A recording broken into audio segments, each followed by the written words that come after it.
অথচ আল্লাহ তাআলা বলছেন যে আল্লাহ এবং রসুলের পরে দুনিয়ার মধ্যে যদি কাউকে সম্মান করতে হয় তাহলে সবচেয়ে বেশি সম্মান করতে হবে তোমার নিজের পিতামাতাকে। কারণ তোমার পিতামাতা তোমার জন্যে যেই পরিমাণ কষ্ট দুনিয়াতে করেছেন এই পৃথিবীর আর কোনো মানুষ এই পরিমাণ কষ্ট সহ্য করেন নাই। আল্লাহ বলেন, আর এক আয়াতে বলেন, ওয়াসাইনাল ইনসানা বিওয়ালিদাইহি ইহসানা, আমি দুনিয়ার মানুষদেরকে কঠিনভাবে নির্দেশ দিলাম তারা যেন তাদের পিতামাতার সাথে উত্তম আচরণ করে।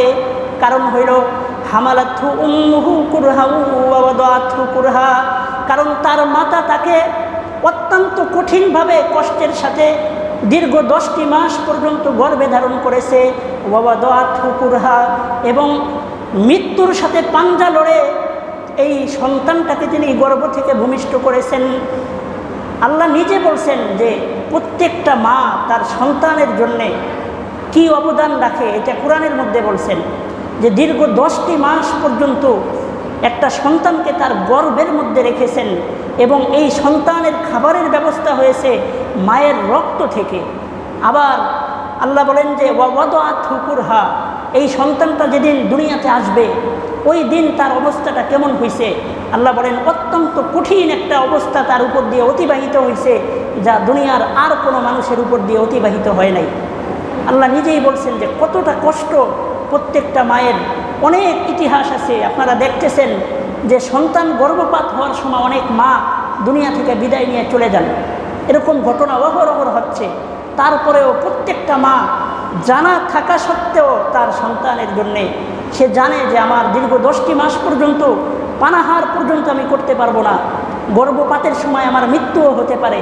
সব কিছু জানার পরেও আল্লাহর কাছে দোয়া করতে থাকে যে আল্লাহ আপনি আমাকে একটা সন্তান দান করেন। প্রত্যেকটা মহিলারাই বিবাহের পরে আল্লাহর কাছে দোয়া করে যে আল্লাহ আপনি আমাকে একটা সন্তান দান করেন। তাহলে কতটা বিসর্জন দিয়েছেন প্রত্যেকটা মা আমাদের জন্যে।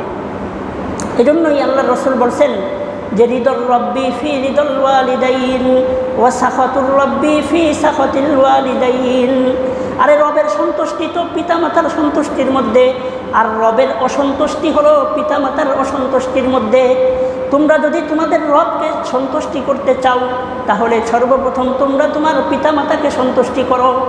নবীজি হাদিসের মধ্যে বলছেন যে কারো পিতামাতা যদি তার প্রতি অসন্তুষ্ট থাকে তাহলে তুমি যত দোয়া করবা, যত নামাজ পড়বা, হজ করবা, কোনো দিন এই নামাজ, রোজা, হজ এগুলো আল্লাহর দরবারে কবুল হবে না। সাল্লাল্লাহু তাআলা আলাইহি ওয়া আলা আলিহি ওয়া আসহাবিহি ওয়া বারাকা ওয়া সাল্লাম। আম্মা বা'দু ফাআউযু বিল্লাহি মিনাশ শাইতানির রাজীম। বিসমিল্লাহির রহমানির রহিম।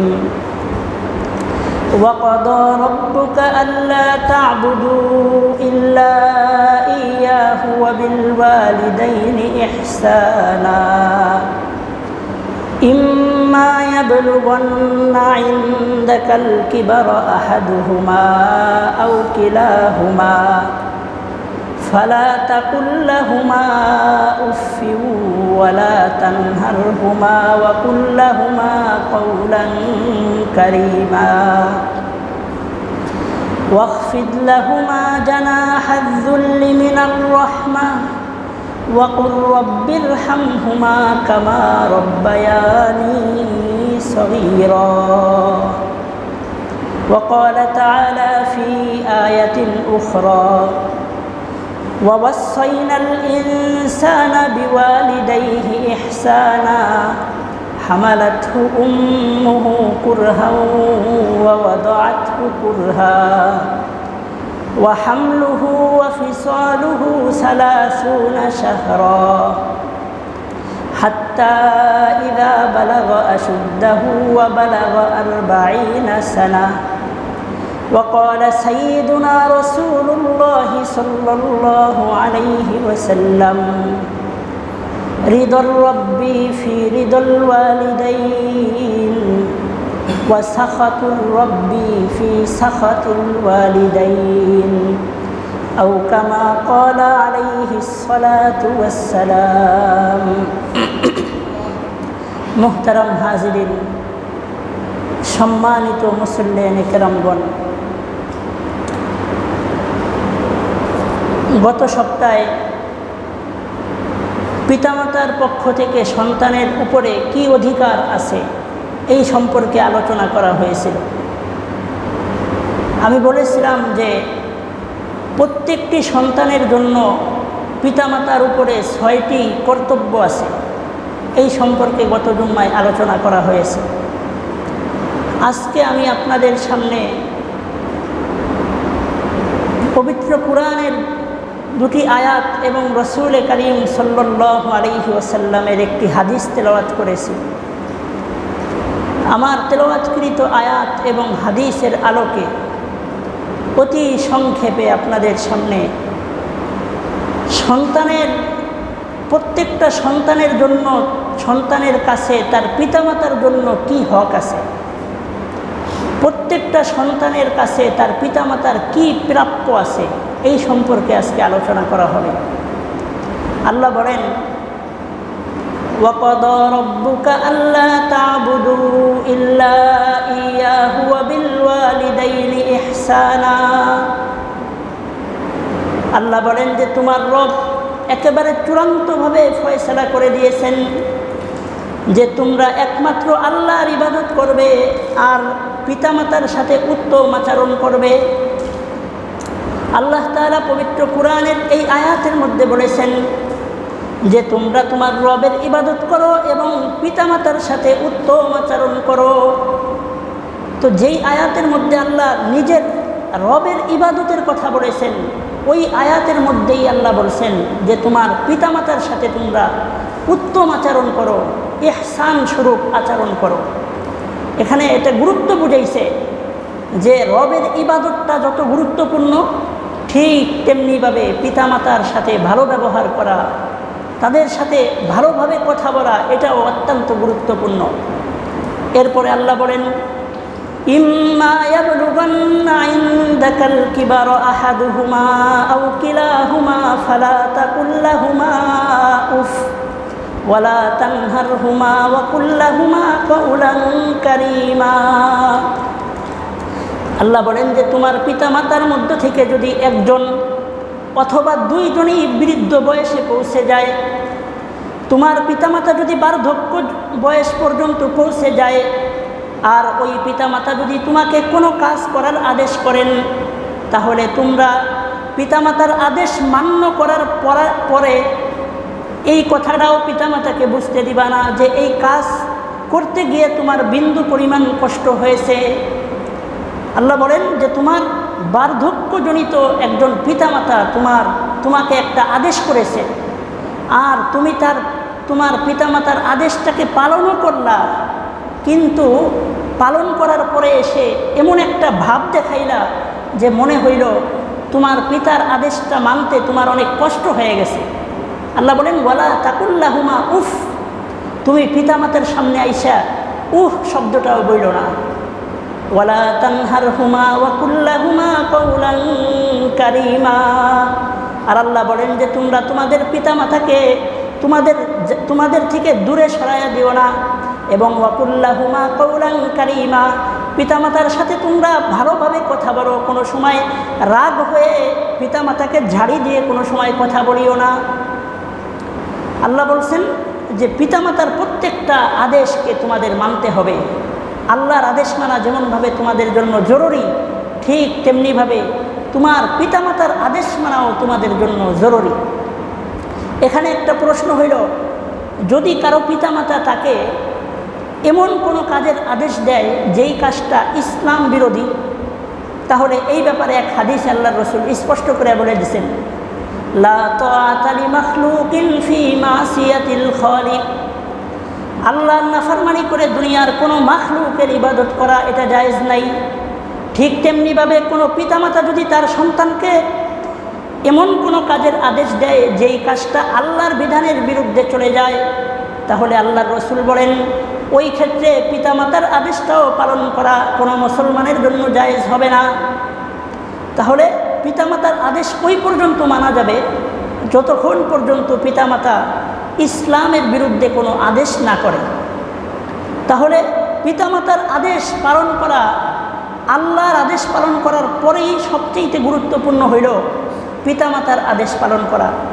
তাহলে ওই পিতামাতার আদেশটা যদি আল্লাহর আদেশের বিরোধী হয়ে যায়, তাহলে আল্লাহ বলছেন, নবী বলছেন যে তখন আর পিতামাতার আদেশ পালন করা যাবে না। ঠিক তেমনিভাবে দুনিয়ার যে কোনো মানুষ যদি আমাদেরকে এমন কোনো কাজের আদেশ করে যেই কাজটা আল্লাহর কুরআন রসুলের হাদিস বিরোধী, মুফাসসিরিনে কেরাম বলেন যে ওই কাজের আদেশও পালন করা যাবে না। কারণ নবীজি তো বললেনই যে দুনিয়ার কোনো মাখলুকের আদেশ যদি আল্লাহর বিধানের বিরুদ্ধে চলে যায়, তাহলে ওই বিধান পালন করা দুনিয়ার কোনো মানুষের জন্য জায়েজ নাই। তাহলে আমাদের এই আয়াত দ্বারা বোঝা গেল যে পিতামাতার আদেশ পালন করাটা অত্যন্ত গুরুত্বপূর্ণ। ওয়াখফিদ লাহুমা জানাহা যুল্লি মিনার রাহমাহ ওয়া কুর রাব্বিরহামহুমা কামা রাব্বায়ানি সগীরা। আল্লাহ বলেন যে তোমরা তোমাদের দয়া এবং একেবারে বিনয়ের ডানাকে পিতামাতার পায়ের তলে বিছাইয়া দাও।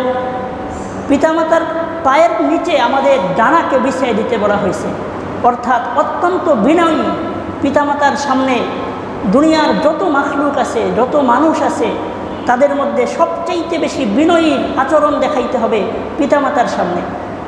অথচ বর্তমান সমাজে লক্ষ্য করলে দেখা যায় যে একজন এমপির কাছে যদি কেউ যায় কত আদব আর বিনয়ী ভাব নিয়ে যায়, একজন চেয়ারম্যানের কাছে যদি কেউ যায় তাহলে অত্যন্ত বিনয়ী এবং আদবের সাথে তার সামনে যায় উপস্থিত হয়, কিন্তু নিজের ঘরের পিতামাতার সাথে খুব খারাপ খারাপ আচরণ করে। অথচ আল্লাহ তাআলা বলছেন যে আল্লাহ এবং রসুলের পরে দুনিয়ার মধ্যে যদি কাউকে সম্মান করতে হয় তাহলে সবচেয়ে বেশি সম্মান করতে হবে তোমার নিজের পিতামাতাকে। কারণ তোমার পিতামাতা তোমার জন্যে যেই পরিমাণ কষ্ট দুনিয়াতে করেছেন, এই পৃথিবীর আর কোনো মানুষ এই পরিমাণ কষ্ট সহ্য করেন নাই। আল্লাহ বলেন, আর এক আয়াতে বলেন, ওয়াসাইনাল ইনসানা বিওয়ালিদাইহি ইহসানা। আমি দুনিয়ার মানুষদেরকে কঠিনভাবে নির্দেশ দিলাম তারা যেন তাদের পিতামাতার সাথে উত্তম আচরণ করে। কারণ হইল হামালাতহু উম্মুহু কুরহা ওয়া ওয়াদাআতহু কুরহা। কারণ তার মাতা তাকে অত্যন্ত কঠিনভাবে কষ্টের সাথে দীর্ঘ 10টি মাস পর্যন্ত গর্ভে ধারণ করেছে, ওয়া ওয়াদাআতহু কুরহা, এবং মৃত্যুর সাথে পাঞ্জা লড়ে এই সন্তানটাকে তিনি গর্ভ থেকে ভূমিষ্ঠ করেছেন। আল্লাহ নিজে বলছেন যে প্রত্যেকটা মা তার সন্তানের জন্যে কি অবদান রাখে, এটা কোরআনের মধ্যে বলছেন যে দীর্ঘ 10টি মাস পর্যন্ত একটা সন্তানকে তার গর্ভের মধ্যে রেখেছেন, এবং এই সন্তানের খাবারের ব্যবস্থা হয়েছে মায়ের রক্ত থেকে। আবার আল্লাহ বলেন যে ওয়াদাআতহু কুরহা, এই সন্তানটা যেদিন দুনিয়াতে আসবে ওই দিন তার অবস্থাটা কেমন হয়েছে। আল্লাহ বলেন অত্যন্ত কঠিন একটা অবস্থা তার উপর দিয়ে অতিবাহিত হয়েছে, যা দুনিয়ার আর কোনো মানুষের উপর দিয়ে অতিবাহিত হয় নাই।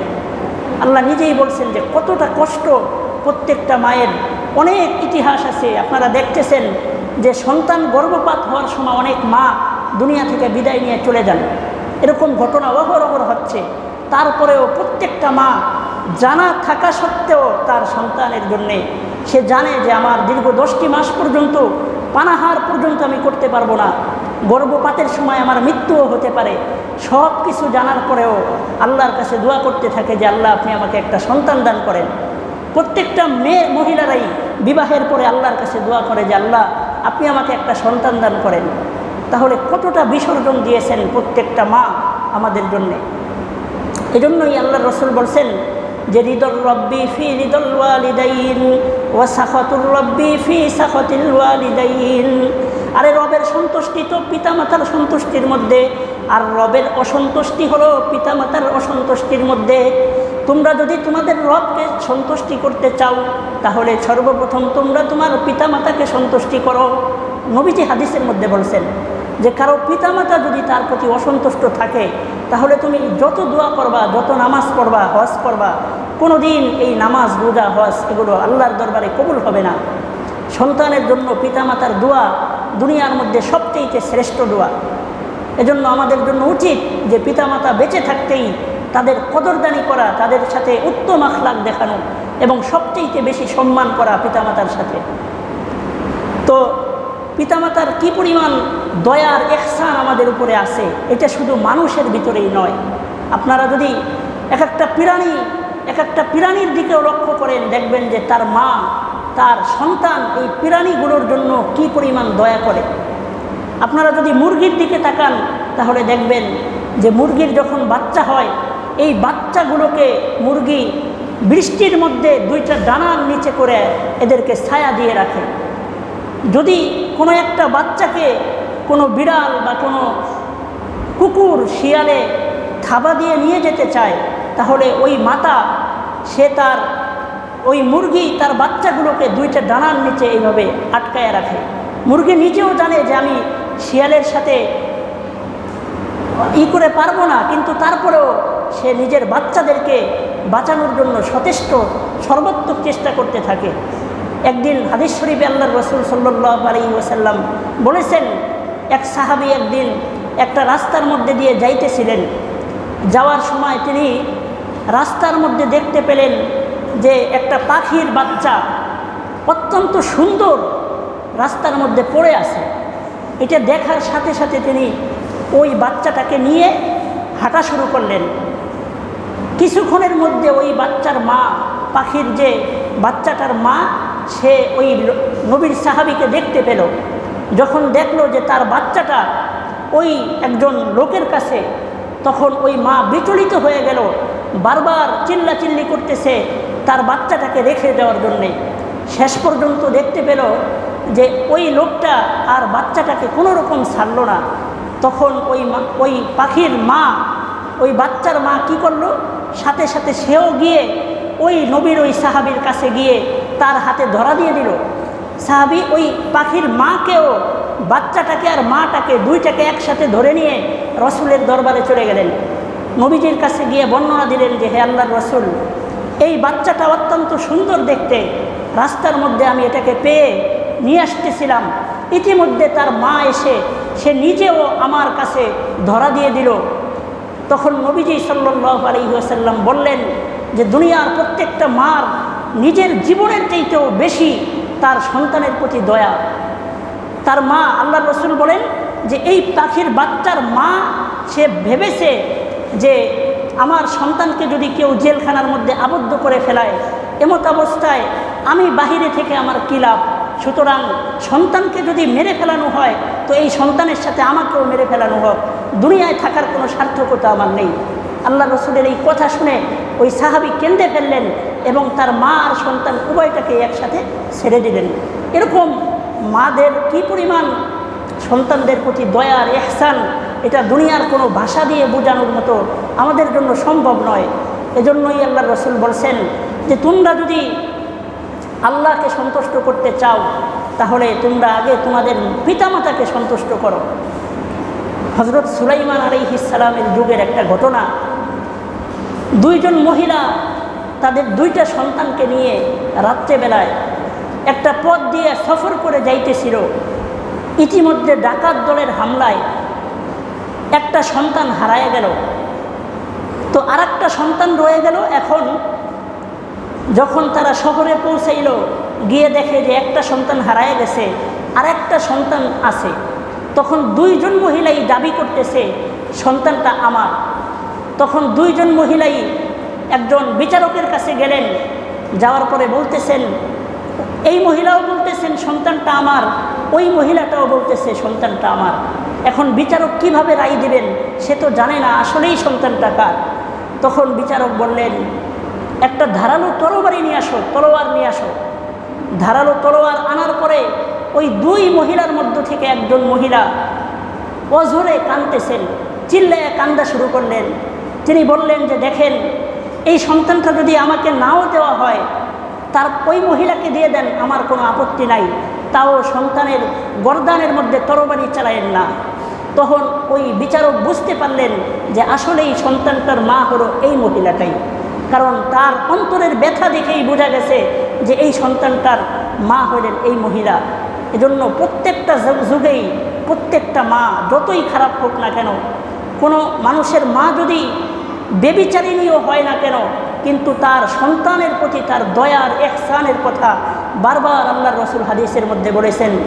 এমনকি এক হাদিসের মধ্যে আল্লাহর রসুল বলছেন যে দুনিয়ার কোনো মানুষ যদি একজন লোক নামাজের মধ্যে দাঁড়ায় গেছেন আর তাকে নামাজের মধ্যে কোনো এমপি কোনো রাষ্ট্রপ্রধান যদি তাকে ডাকে, তাহলে ওই নামাজ ছেড়ে রাষ্ট্রপ্রধানের ডাকে সাড়া দেওয়া ইসলাম ধর্মে জায়েজ নাই। কারো পিতা যদি তার সন্তানকে নামাজরত অবস্থায় ডাকে, তাহলে পিতার জন্য নামাজকে ছেড়ে দেওয়া জায়েজ নাই। কিন্তু আল্লাহর রসুল বলেন, কারো মা যদি তার সন্তানকে নামাজরত অবস্থায়ও ডাকে, তাহলে নামাজ ছেড়ে দিয়ে তার মায়ের ডাকে সাড়া দেওয়া এটা ইসলাম ধর্ম। পরে সে ওই নামাজকে কাজা করে নেবে, তারপরেও তার মায়ের ডাকে সাড়া দেওয়া এটা ইসলাম এত গুরুত্বপূর্ণ বুঝাইছেন কেন? কারণ অত্যন্ত কষ্ট করে এই মা একটা সন্তানকে লালন পালন করে। আল্লাহ তাআলা আমাদেরকে এই বিষয়গুলো বোঝার তৌফিক দান করেন। এবং বর্তমান সমাজে বেশিরভাগই দেখা যাচ্ছে যে আমরা পিতামাতার অবাধ্য হয়ে চলতেছি, পিতামাতাকে খোঁজ খবর নিতেছি না। পিতামাতার অনেকগুলো হক আমাদের প্রত্যেকটা সন্তানের জন্য রয়েছে। পিতামাতা জীবিত অবস্থায় তাদের কিছু হক আছে। এক নম্বর হক হইল তাদের সাথে সবসময় ইহসান স্বরূপ আচরণ করা, তাদের সাথে ভালোভাবে কথা বলা। দুই নম্বরে পিতামাতাকে মোহাব্বত করা, অন্তর দিয়ে পিতামাতাকে মোহাব্বত করা।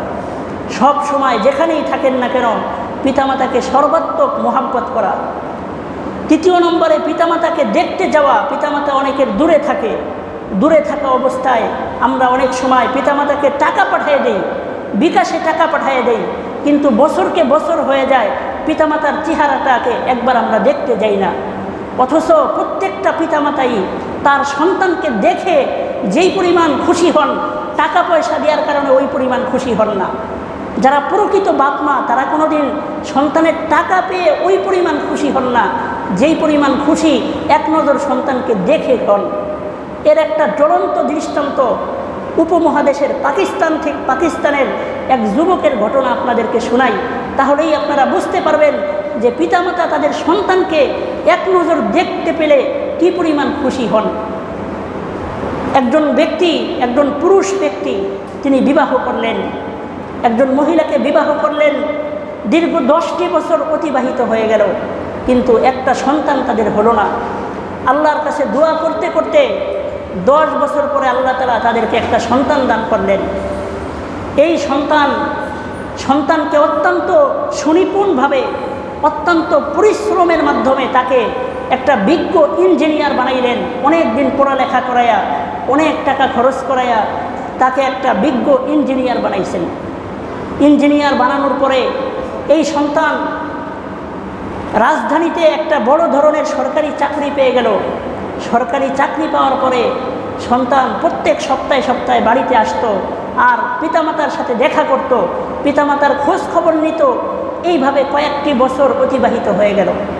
কয়েকটি বছর পরে এই সন্তান বিবাহ বন্ধনের জন্যে তিনি প্রস্তুত হলেন যে বিবাহ করবেন। এখন পিতামাতার কাছে অনুমতি চাইলেন, পিতামাতা অনুমতি দিলেন। এখন বিবাহের জন্যে ওই সন্তান জানতে পারলো যে রাজধানীতে একটা ভালো একটা ফ্যামিলি আছে, এই ফ্যামিলির মধ্যে একটা মেয়ে আছে অত্যন্ত সুন্দর চেহারা। ওই মেয়েটাকে বিবাহ করলো। বিবাহ করার পরেও পিতামাতার খোঁজ খবর নেওয়ার জন্য আবারও সপ্তাহে সপ্তাহে বাড়িতে যাইতেন, কিন্তু তার স্ত্রী এটাকে অপছন্দ করলো। স্ত্রী এটাকে মেনে নিতে পারতেছিল না। স্বামীকে বারবার বলতো যে তুমি আমাকে বাসায় একা রেখে পিতামাতার সাথে দেখা করতে যাও, এরকম হলে আমি তোমার সংসার করতে পারবো না। এইভাবে ডাইরেক্টলি বলে দিল। বলে দেওয়ার পরে এমন একটা অবস্থা হইল যে ওই সন্তান আর পিতামাতার কোনো খোঁজ খবর নেয় না। ওই মাসে মাসে কিছু টাকা পাঠিয়ে দেয়। এইভাবেই পিতামাতা চলতে থাকে। কিছুদিন পরে পিতামাতা অত্যন্ত বিরক্ত হয়ে গেল। একা একা চলার মতো ক্ষমতা আর পিতামাতার নেই। এমতো অবস্থায় একদিন এই সন্তান তাকে সরকারের পক্ষ থেকে মক্কা শরীফে একটা বড় ধরনের চাকরির অফার দেওয়া হইল যে বাংলাদেশে তুমি এই কয় টাকা বেতন পাও, ওখানে গেলে মাসে তোমার 10 লক্ষ টাকা ইনকাম হবে, তুমি যদি চাও তাহলে এই চাকরিটা গ্রহণ করতে পারো। সে তার পিতামাতাকে জানাইল যে আমাকে তো এরকম একটা অফার দেওয়া হয়েছে সরকারের পক্ষ থেকে যে আমি যদি সৌদি আরবে চলে যাই তাহলে আমাকে মোটা অঙ্কের বেতন দেওয়া হবে, আপনাদের মতামত কি?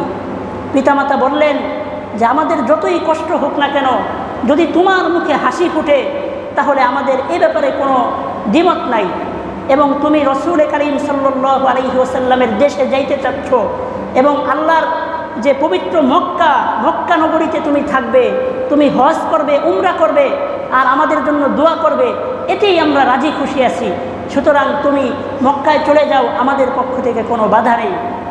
তো এই ঘটনাটা সে নিজেই বলছেন, এটা কিতাবের মধ্যে লেখা হয়েছে। পরে এই সন্তান মক্কার উদ্দেশ্যে সফর করে সৌদি আরবে চলে গেলেন। প্রত্যেক বছর তিনি হজ করতেন। দীর্ঘ 13টি বছর পর্যন্ত তিনি ধারাবাহিকভাবে হজ করছেন এবং প্রতি বছর এই হজের মাঝখানে আবার বছরের মাঝখানে 2-1 বার উমরাও করছেন। কিন্তু প্রত্যেক বছর হজ করার পরে আসমান থেকে একটা আওয়াজ আসে যে হে যুবক, তোমার হজ কবুল হয় নাই, আল্লাহর দরবারে তোমার হজ কবুল হয় নাই। প্রতি বছর এক এক আওয়াজ আসতে থাকে। 13তম বছর 13 বার হজ করার পরে 14তম বারে এসে যখন তিনি হজ সম্পাদন করলেন, তখন এই আওয়াজই আসলো যে তোমার এই ইতিপূর্বের 13টি হজ একটাও আল্লাহর দরবারে কবুল হয় নাই। তখন ওই যুবক বিচলিত হয়ে আসমানের দিকে তাকায় দাঁড়ায় আসেন। তখন একজন আল্লাহওয়ালা ব্যক্তি তাকে দেখতে পেয়ে, এরকম আশ্চর্যজনিত অবস্থায় দেখতে পেয়ে জিজ্ঞাসা করলেন যে ভাই, আপনার কি হয়েছে, কী জন্য এত পেরেশানি অবস্থায় মক্কাতুল মুকাররমার মধ্যে দাঁড়ায় আছেন? তখন তিনি উত্তর দিলেন, 13টি বছর পর্যন্ত হজ করলাম, কিন্তু প্রত্যেক বছর হজের পরেই গায়েবীভাবে আওয়াজ আসে তোমার হজ আল্লাহর দরবারে কবুল হয় নাই, এজন্যই আমি পেরেশান হয়ে গেছি। তখন ওই আল্লাহওয়ালা ব্যক্তি বললেন যে আপনার কি পিতামাতা বেঁচে আছে? তিনি বললেন, তাদের সাথে তো 13 বছর পর্যন্ত আমার কোনো খোঁজ খবর নাই। সৌদি আরবে আসার পরে আর কোনো খোঁজ খবর, তৎকালীন সময়ে মোবাইলের যুগ ছিল না, কোনো খোঁজ খবর নাই। তখন ওই আল্লাহওয়ালা বললেন যে আপনি আপনার দেশে ফিরে যান, পিতামাতার খোঁজ খবর নেন, তাহলে আল্লাহ আপনার উপরে সন্তুষ্ট হবে। এজন্যই আল্লাহর রাসূল হাদিসে বলছেন, রিদর রব্বি ফি রিদর ওয়ালিদাইন ওয়া সাখাতুর রব্বি ফি সাখাতিল ওয়ালিদাইন। আরে আল্লাহর সন্তুষ্টি তো পিতামাতার সন্তুষ্টির মধ্যে, আর পিতামাতার অসন্তুষ্টির মধ্যেই হলো আল্লাহর অসন্তুষ্টি। তো ওই ব্যক্তি ওই বুজুর্গের কথা শুনে তাৎক্ষণিকভাবে তিনি সরকারের কাছ থেকে ছুটি নিয়ে নিজ দেশ পাকিস্তানের দিকে ফিরে গেলেন। ফিরে যাওয়ার পরে দীর্ঘ 14 বছর যাবৎ তিনি দেশ থেকে দূরে থাকার কারণে তার কোনো খোঁজ খবরও নাই। তার পিতার বাড়ি মাতার বাড়ি কোথায় ছিল ভালোভাবে সে চিনেও না। তখন তিনি একজন 9 বছরের একটা শিশুর কাছে, একটা বাচ্চার কাছে জিজ্ঞাসা করলেন তার এলাকাতে গিয়ে যে এমন একজন ব্যক্তি ছিলেন, অমুক লোক, তুমি কি তাদের নাম শুনেছো? তাদেরকে কি চিনো নাকি তুমি? তখন ওই 9 বছরের যুবক ছেলেটা বলল যে হ্যাঁ, আমি তো তাদেরকে চিনি, তারা আমাদের ওই পাশের একটা এলাকাতে থাকেন। আর তারা 2 জন লোক ছিলেন, বৃদ্ধা আর একজন বৃদ্ধ, স্বামী স্ত্রী, কিন্তু স্বামীর ইন্তেকাল হয়ে গেছে কয়েক বছর আগেই, আর স্ত্রী এখনও পর্যন্ত জীবিত আছে। তো আপনি যেহেতু দেখা করতে এসেছেন, আপনি আপনার মায়ের সাথে গিয়ে দেখা করেন। তখন ওই সন্তান ভাবল যে 14 বছর পর্যন্ত আমি যেই পিতামাতার খোঁজ নিলাম না, আমার অবহেলার কারণে ধুকে ধুকে আমার পিতা দুনিয়া থেকে বিদায় নিছেন, পিতার সাথে আমি দেখা করি নাই, হয়তো আমার মা আমার উপরে অত্যন্ত রাগ হয়ে আছেন, আমার উপরে বদদুয়া দিতেছেন, এটা উনি ধারণা করলেন। তারপরে তিনি আস্তে আস্তে বাড়ির দিকে হাঁটতে থাকলেন। যখন বাড়ির দরজার সামনে তিনি গেলেন, যাওয়ার পরে দেখলেন যে মা সিজদার মধ্যে পড়ে আল্লাহর দরবারে বলতেছে, হায় আল্লাহ, কখন আমার ইন্তেকাল হয়ে যাবে, দুনিয়ার মধ্যে আমার লাশটাকে দাফন করার মতো কোনো মানুষ দুনিয়াতে নেই। আপনারা জানেন যে মহিলাদের লাশকে কোনো পুরুষের জন্যে গোসল দেওয়া, দাফন করা এটা জায়েজ নাই। মহিলাদের লাশ মহিলারাই গোসল দিতে হয়। আর যদি পুরুষরা গোসল দিতে চান বা দাফন করতে চান, তাহলে এমন পুরুষ হইতে হবে যেই পুরুষের সাথে তার দেখা করা ইসলামে জায়েজ, যেমন ছেলে, যেমন পিতা, এইভাবে যেই কয়জনের সাথে দেখা করা জায়েজ আছে তাদের সাথেই আপনার কাফন দাফনের এই আচরণ করা যাবে। তো এইভাবে ওই মা তার সন্তানের জন্য দোয়া করতেছেন যে আল্লাহ, দীর্ঘ 14 বছর পর্যন্ত আমার সন্তানের একটা মুখ আমি দেখতে পারি নাই, কাঁদতে কাঁদতে আমার চোখ আজকে অন্ধ হয়ে গেছে, আমার সন্তানকে আমার কাছে ফিরিয়ে দেন, মৃত্যুর আগে যেন আমি তার চেহারাটা একবার দেখতে পারি, এবং আমার মৃত্যুর পরে যেন আমার কাফন দাফনের ব্যবস্থা আমার সন্তান নিজ হাতে করেন। তো এই কথা মা বলতেছেন। এর মধ্যেই সন্তান ঘরে প্রবেশ করে মাকে বললেন, মা আমি চলে এসেছি, আপনার দোয়া আল্লাহ কবুল করেছেন, আমি আপনার দরবারে আপনার কাছে চলে আসছি। মা তখন বললেন যে তোমাকে দেখার মতো এই চোখের দৃষ্টি শক্তি এখন আর আমার নেই, আমি তোমাকে দেখতে পারতেছি না, আসো আমি তোমার শরীরের ঘিরাণ নিয়ে হলেও আমার এই 14 বছরের যে চাহিদা, এই চাহিদাটা আমি একটু মিটাই। তখন মা তার সন্তানকে জড়ায় ধরে তার শরীরের ঘিরাণ নিয়ে এরপরে তিনি সন্তানের এই চাহিদাটাকে মিটাইলেন। এরপরে তিনি আল্লাহর কাছে দোয়া করলেন, আল্লাহ আমার সন্তানের যদি কোনো ভুল বিরান্তি হয়ে থাকে তাহলে আপনি তাকে মাফ করে দেন। এরপরে তার মার ইন্তেকাল হয়ে গেল। সে মাকে কাফন দাফন করে আবার সৌদি আরবে ফিরে গেলেন। এরপরে যখন তিনি হজ করতে গেলেন তখন গায়েব থেকে আওয়াজ আসলো যে ইতিপূর্বে যে তুমি 14 বার হজ করেছো, সেই 14 বারের হজ সহ আজকের 15তম বারের হজ, এই পুরা 15 বারের হজ আল্লাহ একসাথে কবুল করে দিয়েছেন। তাহলে বুঝেন যে আল্লাহ রাসূল তো এই কথাটা এই কারণেই বলছেন যে পিতামাতার সন্তুষ্টির মধ্যেই আল্লাহর সন্তুষ্টি নিহিত রয়েছে। এজন্য আসেন আমরা আমাদের পিতামাতা বেঁচে থাকতেই তাদের কদরদারি করি এবং তাদের পরিপূর্ণ হক আমরা আদায় করি। পিতামাতা জীবিত অবস্থায় তাদের কিছু হক আছে। 1 নম্বরে তাদের সাথে উত্তমভাবে কথা বলা, 2 নম্বরে তাদের খোঁজ খবর নেওয়া, 3 নম্বরে তাদেরকে অত্যন্ত কঠোরভাবে তাদের প্রতি মহাব্বত করা। আমাদের সন্তানেরা যদি কখনো বলে যে আব্বু চিপস খাবো, আমাকে একটা খেলনা কিনে দেন, তো আমরা 1 মুহূর্ত দেরি করি না, সাথে সাথে সন্তানের কথাটা মেনে নেই। কিন্তু আমাদের পিতামাতা অত্যন্ত কঠিন অবস্থায় বৃদ্ধ বয়সে আমাদের বাড়িতে থাকেন, কিন্তু আমরা খোঁজ খবর নেই না।